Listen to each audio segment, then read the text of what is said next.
સમગ્ર ગુજરાતમાં મેઘમહેર થઈ છે અને આ મેઘમહેર વચ્ચે ગુજરાતના અલગ અલગ જિલ્લાઓમાં વરસાદ થતા અનેક જગ્યાએ પાણી ભરાયા છે. જોકે વાવથરા જિલ્લો અને વાવથરા જિલ્લાનું જે બાબર શહેર છે, બાબર પંથક છે, આ પંથકમાં ધોધમાર વરસાદ થતા આખરે જે વેપારીઓ છે, વેપારીઓની દુકાનમાં પાણી ભરાયા છે. એટલું જ નહીં, જે લોકો છે, લોકોની ઘરવખરી પાણીમાં તરબોળ થતા લોકોનું જીવન નિર્વાહ ખોવરાયો છે અને આ જીવન નિર્વાહ ઉપર અસર થતા લોકોએ નગરપાલિકા સામે આંગળી ચિંતા શું કહ્યું તેની વિગતે વાત આ વિડીયોમાં કરવી છે. વૈષ્ણવજન તો તેને કહીએ જે પીડ પરાઈ જાનાને રે. નમસ્કાર, હું છું દિનેશ ઠાકોર. નવજીવન ન્યૂઝમાં આપનું હાર્દિક સ્વાગત છે. જે પ્રકારે હાલમાં જે ચોમાસાની જે સિઝન છે, આ જ સિઝનને લઈને ગુજરાતના અનેક જિલ્લાઓમાં ધોધમાર વરસાદ વરસી રહ્યો છે અને આ જ વરસાદ વચ્ચે અનેક જે રહીશો છે, આ રહીશોના મકાનોમાં પાણી ઘૂસ્યા છે. તો જે ધંધાદારીઓ છે, પોતાની જે દુકાનો છે, આ દુકાનોમાં પાણી ઘૂસતાની સાથે લાખોનું નુકસાન થયું છે. તે જ પ્રકારે જે વાવથરા જિલ્લો અને વાવથરા જિલ્લાનું જે બાબર શહેર, આ બાબર શહેરના જે વિસ્તારો છે, આ વિસ્તારોમાં પાણી ઘૂસતા આખરે જે વેપારીઓની દુકાન હતી, આ દુકાનમાં લાખો રૂપિયાનો જે માલ હતો તેને નુકસાન પહોંચ્યું છે. એટલું જ નહીં, જે શહેરી વિસ્તાર છે, આ શહેરી વિસ્તારમાં જે લોકો વસવાટ કરે છે અને આ લોકોનો જે વિસ્તાર છે, નીચાણવાળો વિસ્તાર હોવાને કારણે તેમના ઘરોમાં પાણી ઘૂસ્યા અને આખરે તેમની જે જીવન જરૂરિયાતની જે ચીજ વસ્તુ હતી, આ ચીજ વસ્તુઓ પાણીમાં તરબોળ થઈ અને બીજી બાજુ જે પશુ હતા, આ પશુઓ પણ તેમના પાણીમાં ગરકાવ થતા પશુઓ છોડવા લોકો મજબૂર બન્યા. જોકે બીજી તરફ લોકો દ્વારા જે નગરપાલિકા છે, નગરપાલિકામાં પ્રી મોન્સૂનને લઈને સરકાર દ્વારા લાખો કરોડની ગ્રાન્ટ ફાળવવામાં આવે છે, પરંતુ ક્યાંક ને ક્યાંક આ જે નગરપાલિકા છે, આ નગરપાલિકાના જે સત્તાધીશો છે, આ સત્તાધીશો પૂરતા પ્રમાણમાં કામ ન કરતા આખરે વર્ષોની જેમ આ વર્ષે પણ લોકોને જે તકલીફો છે, આ તકલીફોનો સામનો કરવો પડી રહ્યો છે. જોકે આ તમામ બાબત છે, આ તમામ બાબતને લઈને સ્થાનિક વેપારીઓ અને જે રહીશો છે તે શું કહી રહ્યા છે તે પણ તમે સાંભળો. વરસાદ પડ્યો છે તો શું કહેવાય? વરસાદ વધારે સવારના 4 વાગ્યાથી વરસાદ ચાલુ થયો છે. સતત લાઠી બજાર, ખાડિયા બજાર, એની અંદર 5-5 ફૂટ જેટલા પાણી ભરાઈ ગયા છે. દુકાનમાં લાખો કરોડો રૂપિયાનું માલનું નુકસાન છે. મારી ખુદની દુકાન છે સદગુરુ કંગન સ્ટોર. અત્યારે દુકાનમાં 4 ફૂટ પાણી ભરાયેલો છે. શટર પણ ખોલી શકાય એવી પરિસ્થિતિ નથી.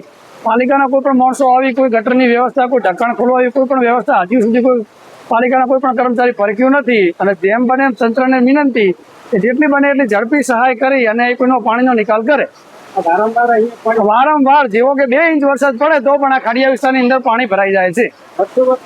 દર વર્ષે આની આ જ સ્થિતિમાં રાત્રે સૂતા હોઈએ, ઘરેથી જાગીને અહીંયા 3 વાગે આવવું પડે છે. આવીને દુકાન અમુક જાગી અને બેસી રહેવું પડે છે. મારું નામ ભરતભાઈ, સદગુરુ કંગન સ્ટોર, લાઠી બજાર. થરા ત્રણ રસ્તા ઉપર ફૂલ ઘરમાં પાણી ભરાઈ ગયેલું છે. બહુ તકલીફ છે. રોડ ઉપર નાળા નખાયા છે. પાણી બધું ભરીને વહી આવે છે. ફૂલ 10-20 ઘર છે, આટલા ફૂલ પાણી ભરાઈ ગયું છે. કેડે અમુક પાણી છે અને નગરપાલિકા પ્રમુખ કોઈ ઓટો મારતા નથી આ વિસ્તારમાં. ક્યાંય ચોમાસું આવે તારે કોઈ ઓટો નથી મારતા. એ પ્રશ્ન કોઈ ક્યાંય શકતા નથી, કોઈ આવી શકતા નથી. ભાઈ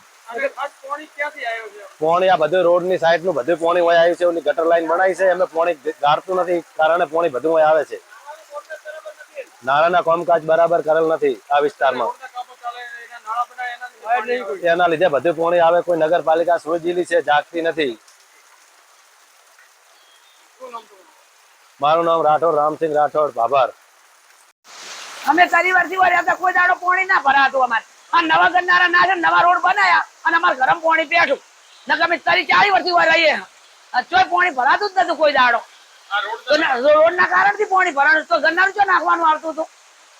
ખાડિયા ના લીધે તો ખાડિયા પાણી કાઢવું તો તમારે ગરનારું નતું નાખવું. સૌરાષ્ટ્રપુરા જૂના બાબર ના પેલું 40 વર્ષ થયા કદી પાણી આટલું નતું આવ્યું અમારા ઘરમાં. પાણી થોડું ભરાણું અમારે જાણ ગરનારું નાખી ત્યારે પાણી અમારે આવી ના રહ્યું. હા, બધું 2 ઘર પાણી ભર્યું, કશું લીધું નહીં અમે. કોઈ ગાવડો છોડી મેલ્યા અમારી ગાયો. પેલી બે ઉભી અમારી.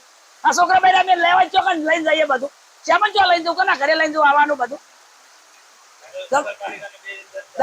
નગરપાલિકા વાળા કહો કે કરો ગમે ગરનારાનું આટલું બધું પાણી આવે તમે જવાનું છો. અમે બધા છોકરા બેરા અમે બધા જઈએ તારે નગરપાલિકા ઓટો માર્યો છે અત્યારે? ના હજુ તો આ છે ખર્ચેડી આયા બાલું ભાવ જીસીબી લઈ હવે ગમે એ કરે કાર્યવાહી કરો તમે તાર પોણી કાઢવાનું કોક કરો આ પોણી નું શું કરશો તમે? શું નામ બેન તમારું? મારું નામ કિસનાબા. તમે જો તે પ્રકારે સ્થાનિક વેપારીઓ અને રહીશોનું કહેવું છે કે વર્ષોથી આ જે વિસ્તાર છે આ વિસ્તારમાં પાણી ભરાય છે અને આખરે વેપારી અને જે સ્થાનિક લોકો છે એ લોકોને ભારે નુકસાન થાય છે. જે નીચાણવાળો વિસ્તાર છે આ વિસ્તારમાં જે મકાનો આવેલા છે મકાનોમાં પાણી ઘૂસતા જે લોકોનું જીવન જરૂરિયાતની જે ચીજ વસ્તુઓ છે, જે અનાજ છે, જે ખાવા પીવાની જે વસ્તુઓ છે, પાણીમાં તરબોળ થતા લોકોને પોતાના એક ટાઈમ જમવા માટેના પણ તકલીફો પડી રહી છે. ત્યારે બીજી બાજુ જે બાબર નગરપાલિકાના પ્રમુખ સહિત જે સ્થાનિક પોલીસ છે આ પોલીસ મેદાન આવી હતી અને લોકોની મદદે આવી હતી. જોકે નગરપાલિકાના ચીફ ઓફિસર અને એસડીએમ આ તમામ બાબતને લઈને શું કહી રહ્યા છે તે પણ તમે સાંભળો. સુઈગામમાં પરિસ્થિતિ અંડર કંટ્રોલ છે. ભાભરમાં છેલ્લા 24 કલાકની અંદર 9 થી 10 ઇંચ જેટલો વરસાદ છે. નગરપાલિકાના પ્રમુખશ્રી અને એમની ટીમ દ્વારા સવારથી જ મતલબમાં જે એવા પાણી ભરાયેલા વિસ્તારો છે, બજાર હોય કે ખાડિયા વિસ્તાર હોય કે જે ત્યાં હોય ત્યાં સતત એ લોકો સંપર્કમાં છે. જ્યાં પાણી ભરાયા છે એના નિકાલ માટેની પણ વ્યવસ્થા કરી રહ્યા છે. જે લોકો પાણીની અંદર હોય તો એમના આશ્રય સ્થાન માટેની પણ વ્યવસ્થા કરી રાખી છે. એટલે હાલની સ્થિતિ જોતા ભાભરમાં પણ બધી પરિસ્થિતિ જે છે એ અંડર કંટ્રોલમાં છે. શું કહેશો લોકોને? લોકોને એટલી જ સંદેશો છે કે પેનિક ના કરશો, બિનજરૂરી ખોટી અફવાઓમાં ના આવશો કે કેટલો વરસાદ ભરાયો છે, શું થયું છે, એવી રીતે ક્યાંય નીકળશો નહીં. કારણ કે પાણીના નિકાલ માટે જે ગટરના ઢાંકણા છે એ ખોલવામાં આવ્યા છે. ક્યાંય વીજળીના તાર કે થાંભલાઓ પડી જવાના કારણે પણ વીજ અકસ્માત થવાની સંભાવના રહેલી છે. તો તમે ઘરે જ રહો અને બિનજરૂરી પેનિક ના કરો અને વહીવટીતંત્ર દ્વારા જે સૂચનાઓ આપવામાં આવે એ સૂચનાઓનો અમલ કરો. વધુ વરસાદ પડે તંત્ર કઈ રીતે? તંત્ર બધી રીતે તૈયાર છે. જો એવા નીચાણવાળા વિસ્તારોમાં જે લોકો ફસાશે તો એમને ઊંચા આશ્રયસ્થાનોમાં લઈ જવાનું, એમના રહેવા જમવાની વ્યવસ્થા, પાણીના નિકાલની વ્યવસ્થા, જરૂર પડશે તો એસડીઆરએફની ટીમ, એનડીઆરએફની ટીમ અને રાજ્ય સરકાર, નગરપાલિકાની ટીમ, સંગઠન અને વહીવટીતંત્ર બધા અને ભાભરના નગરજનો બધા કટિબદ્ધ છે કોઈ પણ પરિસ્થિતિમાં પહોંચી વળવા માટે. શું કહેશો તારી કઈ રીતની પરિસ્થિતિ ભાભરની અંદર? કેટલો વરસાદ? આજે નગરપાલિકા વિસ્તારમાં સવારે 4 વાગ્યાથી 9.5 ઇંચ જેટલો વરસાદ છે અને અત્યારે પણ બસ હમણાં જ બંધ થયો છે. એટલે ઘણા લાઠી બજાર છે, ત્યાં ખાડિયા વિસ્તાર છે, નીચા વિસ્તારોમાં થોડા પાણી ભરાયા છે. એટલે પણ નગરપાલિકાની ટીમ, એનો સ્ટાફ અને એના સફાઈ કામદારો સતત ફિલ્ડ ઉપર છે અને પાણી નિકાલની કામગીરી કરી રહ્યા છે. તેમજ અત્યારે આપણા પ્રાંત ઓફિસર સાહેબ અને મામલતદાર સાહેબ તથા પીઆઈ સાહેબ 3 જણા ફિલ્ડમાં છે અને પાણી નિકાલની કામગીરી કરી રહ્યા છે. અને એવી કોઈ અત્યારે જાનહાનિ કે એવું કોઈ માહિતી નુકસાન ધ્યાનમાં આવ્યું નથી, પણ માહિતી મળે કામગીરી કરવામાં આવશે. આમ તો છે ને પ્રી મોન્સૂનની કામગીરી આપણે કરેલી છે. જે આપણી ડ્રેનેજ લાઇન છે, સ્ટોમ વોટર લાઇન છે, એ બધી ક્લીન કરવામાં આવેલી છે સમયસર. પણ અત્યારે કેવું થયું છે કે એક સાથે ટૂંકા સમયમાં ખૂબ જ વધારે વરસાદ આવી ગયો છે. એના કારણે આ પાણી ભરાવાનો પ્રશ્ન થયો છે અને વરસાદ સતત ચાલુ જ છે. એકવાર વરસાદ બંધ થઈ જશે પછી 1-2 કલાકમાં પાણી મોસ્ટ ઓફ નીકળી જશે. રસ્તાઓ કેવા ભાભરના? રસ્તાઓની શું હાલત છે અવર જવર માટે? ઘણી જગ્યાએ પાણી ભરાયેલા છે, બાકી તો રસ્તા મોસ્ટ ઓફ ચાલે. ઘરોમાં પાણી ભરાયેલા? અમને માહિતી મળી છે એ મુજબ અમુક વોર્ડ નંબર 4 અને 3માં પાણી ભરાયા છે. એ પાણી વસ્તે બધું નીકળી જશે. વરસાદ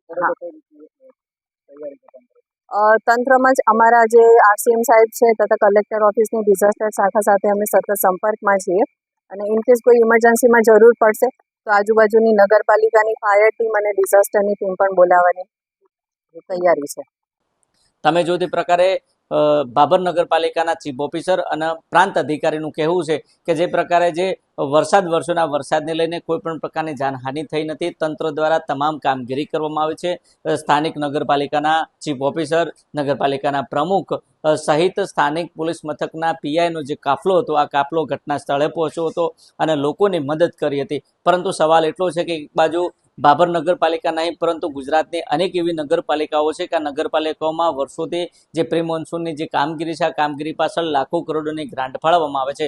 પરંતુ હકીકતમાં જે નાળાની જે સાફ સફાઈ હોય છે, જે કરવાની હોય છે તે પૂરતા પ્રમાણમાં થતી નથી અને આખરે જે પાણી છે આ પાણી ત્યાંથી પસાર ન થતું હોવાને કારણે પાણી ભરાય છે, લોકોના ઘરોમાં ઘૂસે છે, જે વેપારીઓ છે વેપારીઓની દુકાનોમાં ઘૂસાય છે અને સ્થાનિક લોકો અને વેપારીઓને ભારે નુકસાન વેઠવાનો વારો આવે છે. જોકે આ તમામ બાબતને લઈને હાલમાં જે બાબરમાં 8 થી 10 ઇંચ જેટલો વરસાદ વરસ્યો છે અને આ જ વરસાદને લઈને લોકોનું જીવન નિર્વાહ ખોવરાયું છે. જોઈએ આવનાર સમયમાં બાવથરાદ વહીવટી તંત્ર દ્વારા આ નગરપાલિકાની જે બેદરકારી છે, આ બેદરકારીને લઈને કેવી કાર્યવાહી કરવામાં આવશે તે તો આવનારો સમય બતાવશે. દિનેશ ઠાકોર, નવજીવન ન્યૂઝ, બાવથરાદ.